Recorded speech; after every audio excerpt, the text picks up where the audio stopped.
Baik, Assalamualaikum, salam sejahtera, salam GBN, salam Malaysia dan salam kuasa ketiga. So, seperti biasa, jika audio jelas boleh tolong maklumkan kepada saya. Share ramai-ramai ya. Shadow ban berterusan ya, tak tentu hala.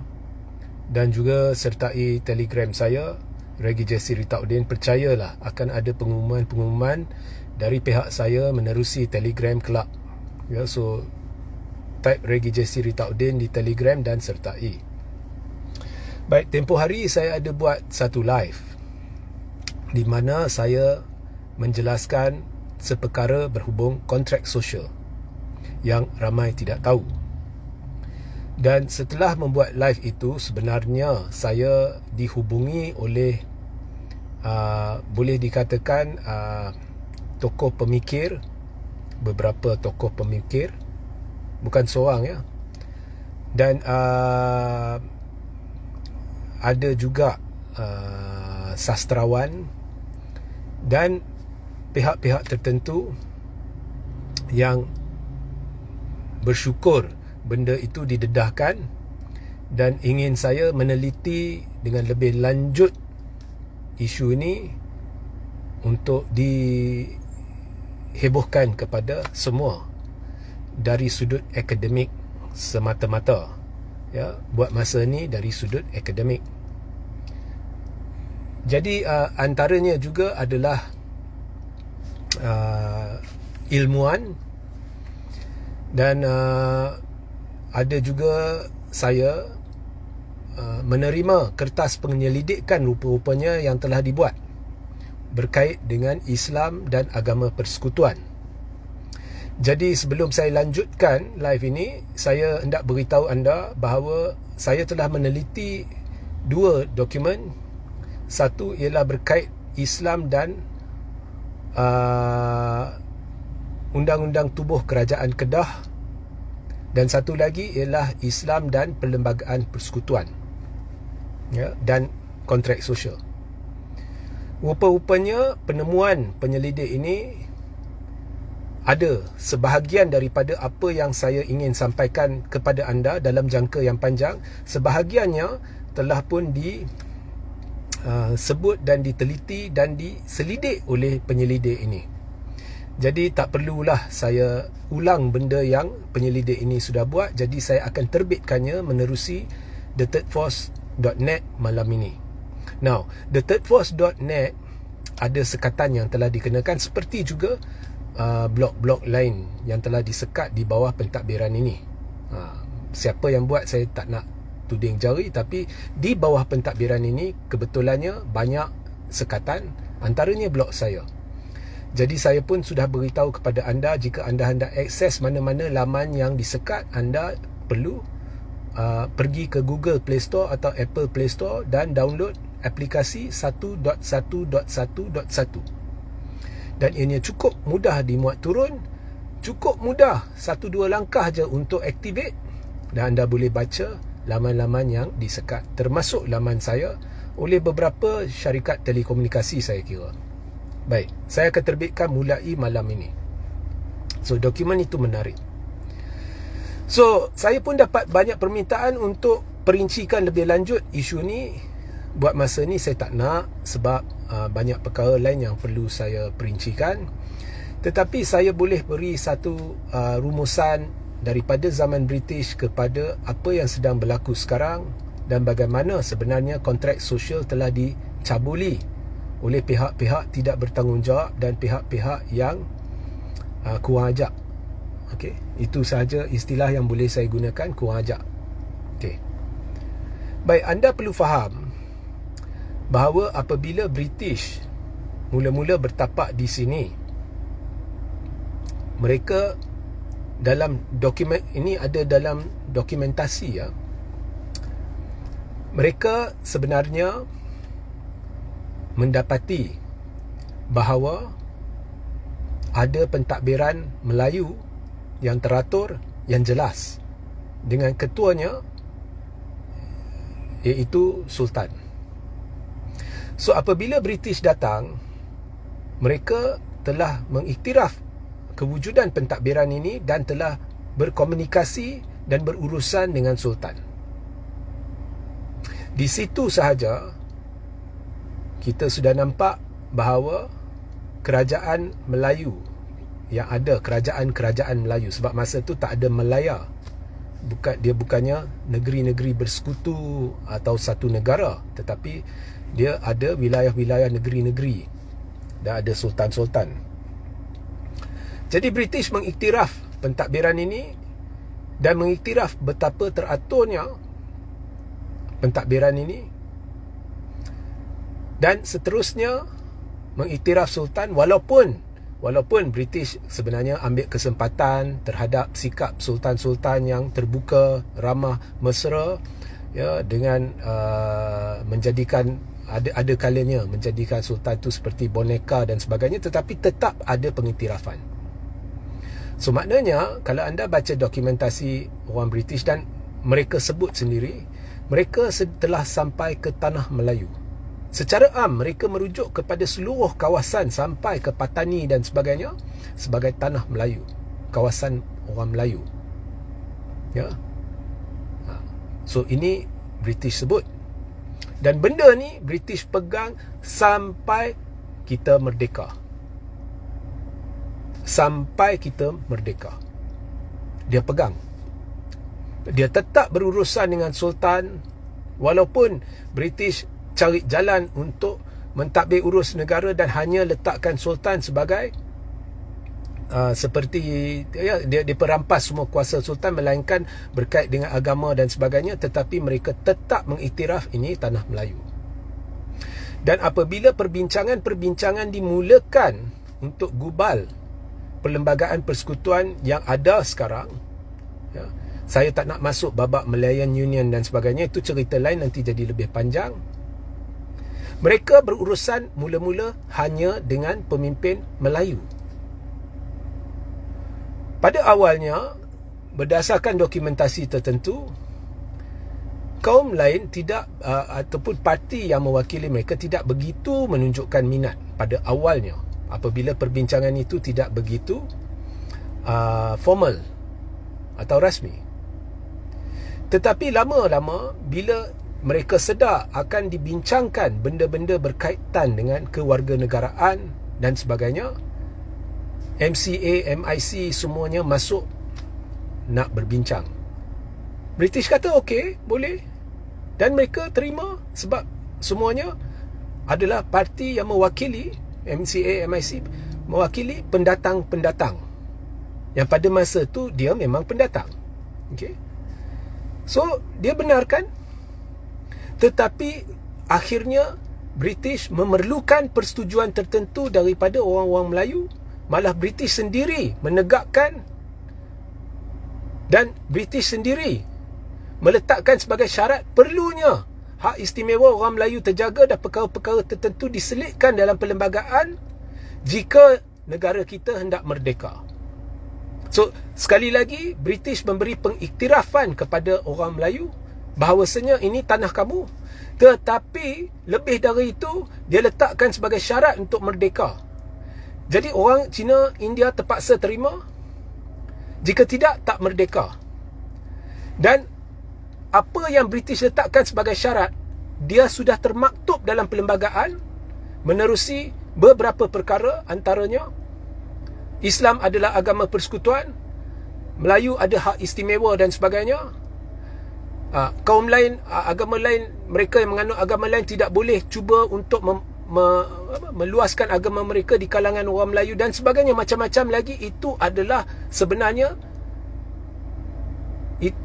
mencerminkan syarat-syarat yang sebenarnya telah diletakkan oleh orang British atas persetujuan dengan persetujuan orang Melayu, dan itu sebenarnya adalah kontrak sosial. Dan lebih dari itu sebenarnya adalah testimoni bertulis orang-orang British bahawa ini adalah tanah Melayu, kami meninggalkan tanah Melayu kembali kepada anda.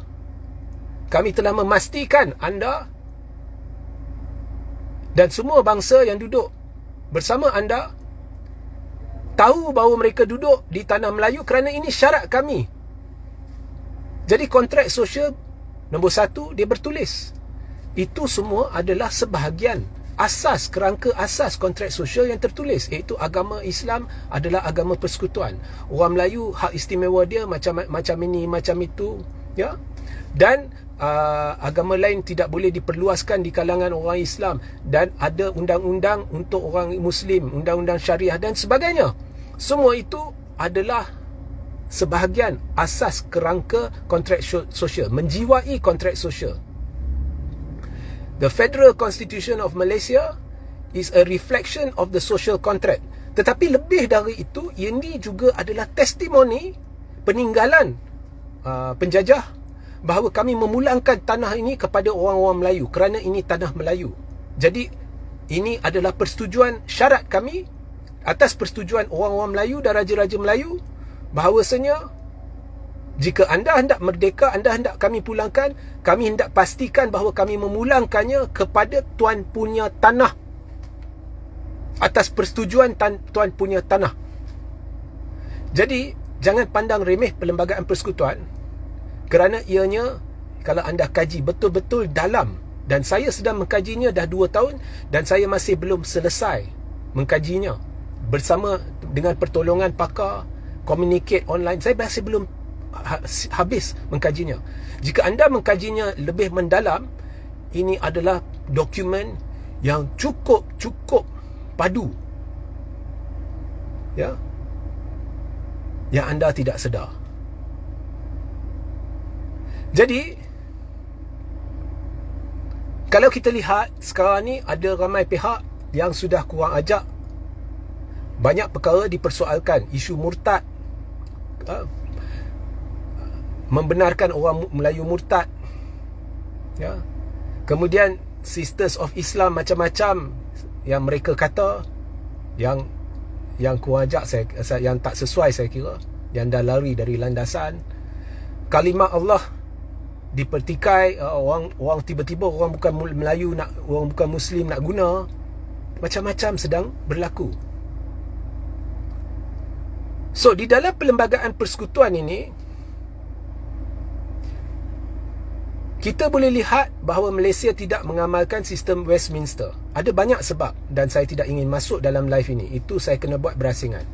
Tetapi ada sekumpulan peguam dah berapa lama berdekat beritahu, oh, we are Westminster based. Media-media sebut we are Westminster based.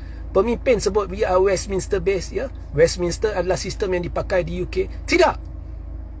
Saya tidak ingin masuk mendalam, tetapi saya sebut 1-2 aja di sini. Pertama, di United Kingdom, dan saya dah sebut berkali-kali, United Kingdom perlembagaan dia tidak bertulis. Ini kurang tepat, tetapi secara amnya diterima bahawa ianya tidak bertulis. Dan perlembagaan bukannya terutama, bukannya supreme. Terutama adalah parlimen di UK. Itu adalah tertinggi. Tetapi orang British sama yang membantu merangka Perlembagaan Persekutuan di Malaysia meletakkan perlembagaan itu sebagai dokumen supreme, terutama. Parlimen duduk bawah. Perlembagaan adalah yang terutama, tertinggi di negara ini. Dan orang British juga letak Yang di-Pertuan Agong sebagai Ketua Agama Islam. Maknanya di situ sahaja. Dan ada kuasa-kuasa mutlak yang diberikan oleh Yang di-Pertuan Agong. Jika anda kaji perlembagaan cukup mendalam, sebenarnya anda tidak boleh bayangkan betapa berkuasanya Yang di-Pertuan Agong di negara ini dan Raja-Raja Melayu. Anda tidak boleh bayangkan. Banyak benda Yang di-Pertuan Agong boleh buat. Pecat Perdana Menteri pun Yang di-Pertuan Agong boleh buat. Banyak benda yang tidak dilakukan selama ni, tapi kuasa tu ada kepada Yang di-Pertuan Agong. Tetapi pokoknya Yang di-Pertuan Agong adalah Ketua Agama Islam. Di United Kingdom semua ni tak wujud. Dan raja mereka hanyalah raja atas kertas. Titular, a titular king, a titular queen. Ya. Dan kuasa mutlak seperti mana yang dimiliki oleh Yang di-Pertuan Agong tidak ada kepada raja di sana. Kerana British bila dia sampai sini, dia berurusan dengan Raja-Raja Melayu. Bila dia beredar, dia beri kemerdekaan, dia serahkan balik sebenarnya kepada Raja-Raja Melayu. Siapa yang terlibat dalam membantu merangka Perlembagaan Persekutuan bersama British? UMNO dulu, ya. Sebab UMNO sekarang ni bawah Zahid ni dah jadi lain, dah jadi Dalca. UMNO ni ditubuhkan di mana? Di Istana Johor, ya. Bangsawan, kumpulan-kumpulan Melayu, pendekar, semuanya, termasuk orang-orang istana, berkumpul, dan di situlah tertubuhnya UMNO. Dia British sebenarnya, kalau anda kaji perlembagaan ni, sebab itu British beri kuasa mutlak yang terlampau kepada Yang di-Pertuan Agong, sebab dia serahkan balik kepada Raja-Raja Melayu. Dan Yang di-Pertuan Agong adalah ketua agama Islam. Dan perlembagaan kita ada membenarkan dua sistem undang-undang. Satu untuk orang Melayu, orang beragama Islam. Maknanya apa? Ini negara Islam. Anda bolehlah pertikai dan sebagainya, tetapi benda ni ada tak di United Kingdom? Ada tak undang-undang tertentu hanya untuk orang Kristian? Ada tak? Ada tak dia banyak benda tak ada di dalam perlembagaan mereka yang tidak bertulis tu. Di sini ada. Jadi Islam ini sebenarnya memainkan peranan utama dalam kontrak sosial. Kerana British apabila dia hendak berurusan, dia berurusan dengan parti yang direstui sebenarnya oleh Sultan, malah tertubuh di istana. Mula-mula dengan Sultan Johor, Sir Ibrahim, British cuba marakkan Malayan Union.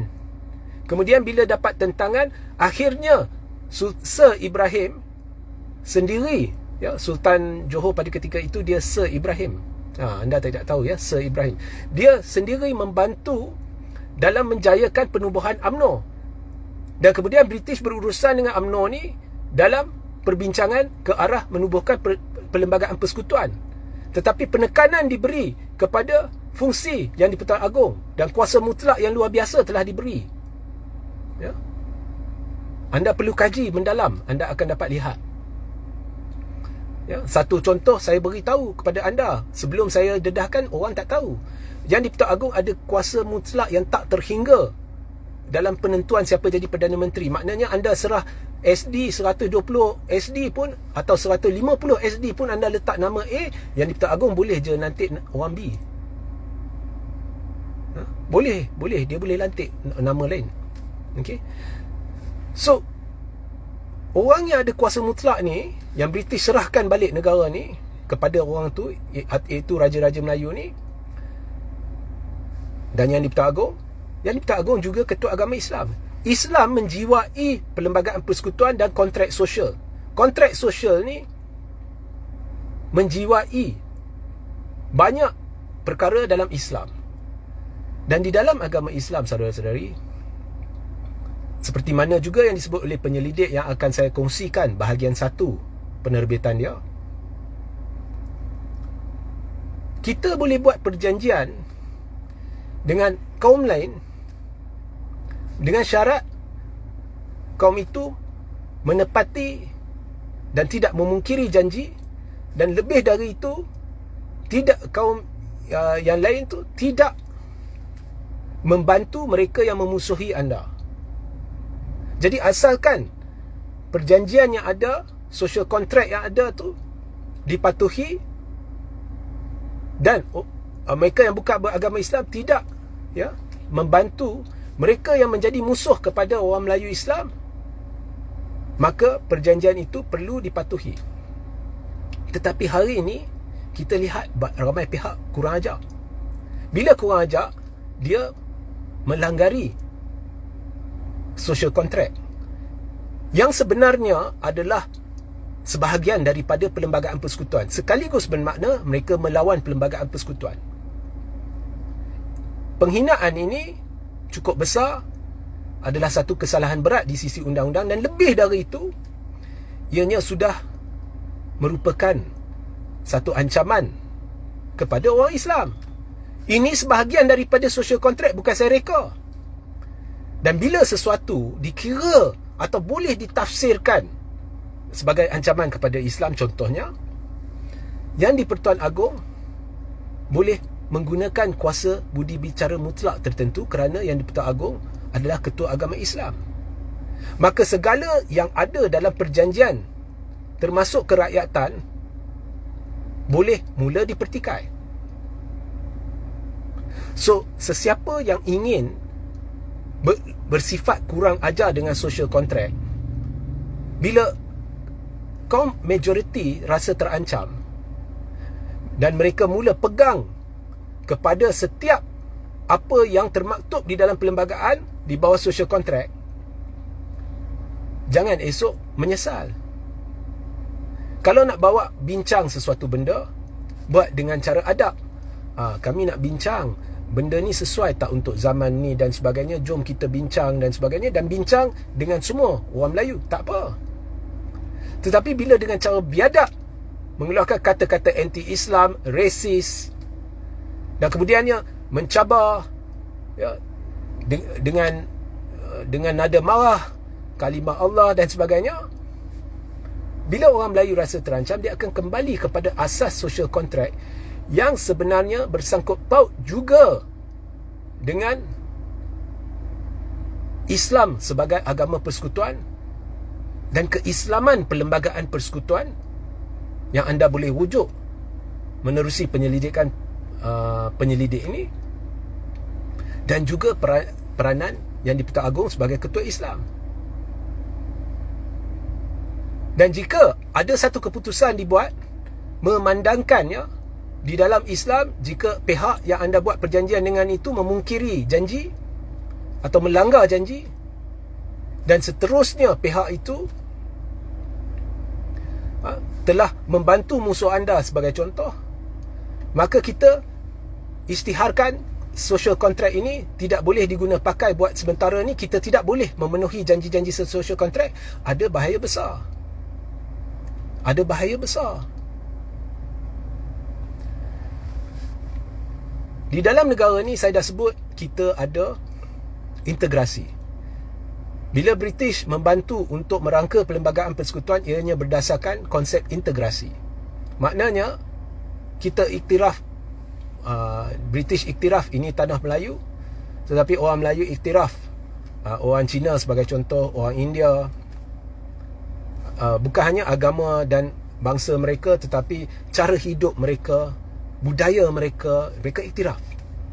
Okey, maknanya Cina bila dia sebut dia orang rakyat Malaysia, dia juga sebut saya berasal dari Cina, dan penekanan yang sewajarnya boleh diberikan kepada hubung kait mereka dengan negara China.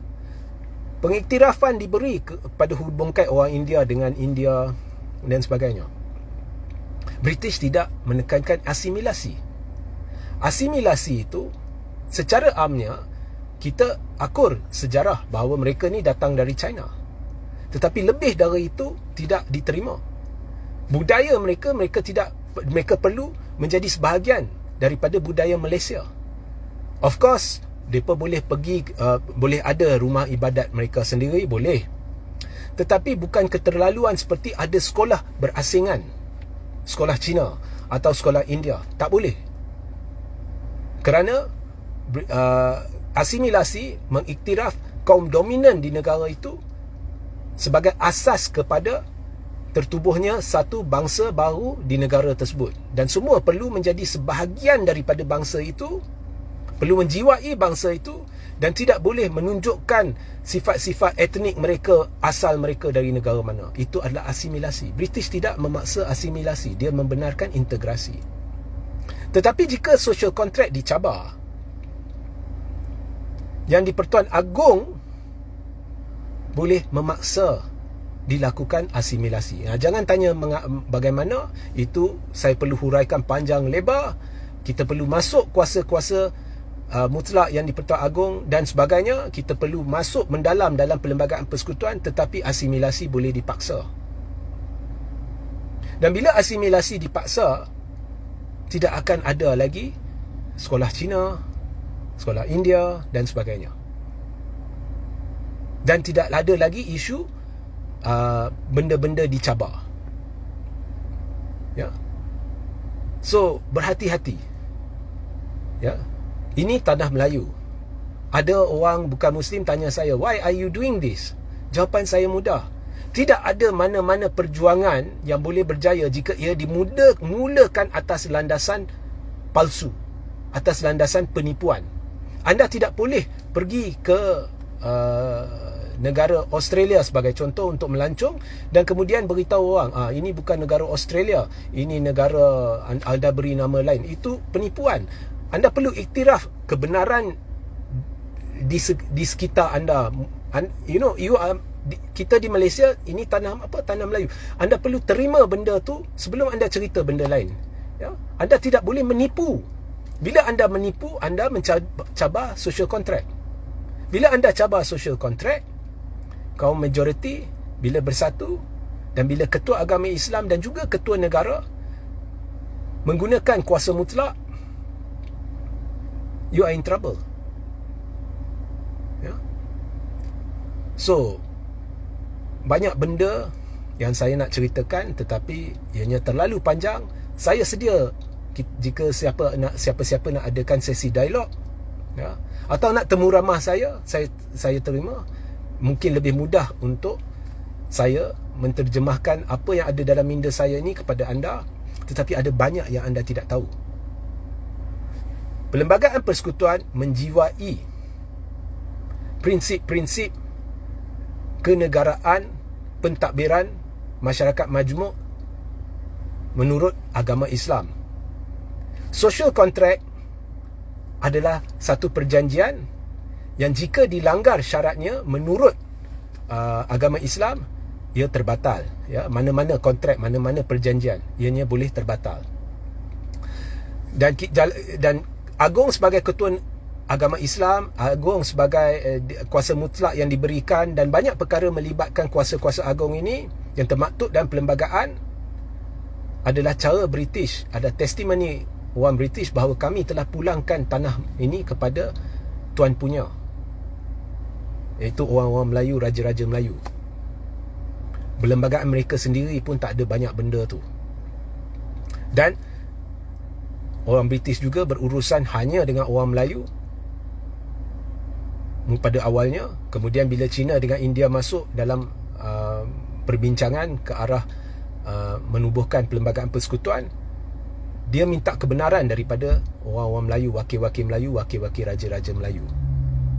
Dan dia juga beri peranan yang besar kepada raja-raja Melayu sebelum satu-satu pindaan boleh dibuat kepada perkara-perkara yang bersangkut paut dengan hak istimewa, kedudukan raja dan sebagainya. Jelas menunjukkan bahawa perlembagaan, dan menerusi perlembagaan, bahawa British sebenarnya meletakkan raja-raja Melayu di tahap paling tertinggi, kerana bila mereka datang sini mereka berurusan dengan Raja Melayu, dan bila mereka pulang mereka memulangkan tanah ini kepada raja-raja Melayu. Itulah tafsirannya. Maka social contract ini jauh lebih mendalam daripada sekadar satu persefahaman yang tidak bertulis seperti yang diwar-warkan oleh pemimpin-pemimpin tertentu, ya. Dengan menipu dengan cara itu, maka mereka dapat lampu hijau lah untuk mula persoal ini, persoal itu. Tetapi sebenarnya ia sebahagian daripada Perlembagaan Persekutuan, sebahagian daripada komitmen British bahawa ini tanah Melayu, dan ianya sebahagian daripada satu dokumentasi, satu dokumentasi yang sebenarnya memberitahu, iaitu Perlembagaan Persekutuan yang memberitahu kepada anda, inilah cara anda hidup sebagai warga Malaysia, iaitu menerusi integrasi di mana perkara-perkara tertentu jangan dicabar. Sehingga kita berjumpa di lain masa. Assalamualaikum, salam sejahtera, salam GBN, salam Malaysia dan salam kuasa ketiga.